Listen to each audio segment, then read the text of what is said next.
Hello bachcho, let's see this question is two positive ions each carrying a charge q are separated by distance small d.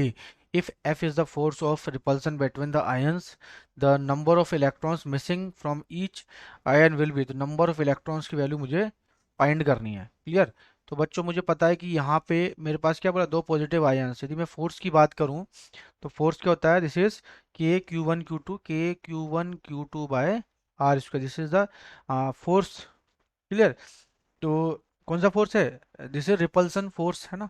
तो ये हो जाएगा F equals to, charge क्या है, this is same positive ion है, तो ये हो जाएगा के क्यू स्क्वायर अपॉन, और एक दूसरे से कितनी डिस्टेंस पे, डी डिस्टेंस पे, तो this is D square, equation number one. Clear.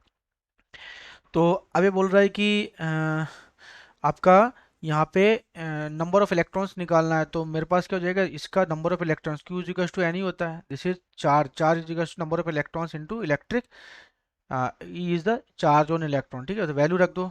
तो ये हो जाएगा एफ इजिकल्स टू, अब क्या वैल्यू होगी, f equals to f dash equals to, this is k into q equals to n e. तो ये हो जाएगा एन स्क्वायर ई स्क्वायर. ठीक है, और ये हो जाएगा दिस इज डी स्क्वायर, है ना, n square d square upon ये. तो अब हमें आंसर किस में दे रहेगा, फोर बाई एप्सिलॉन नोट के फॉर्म में. तो फोर्स तो वही रहेगा, फोर्स को तो यहाँ पे एफ ही रहना दो. ठीक है.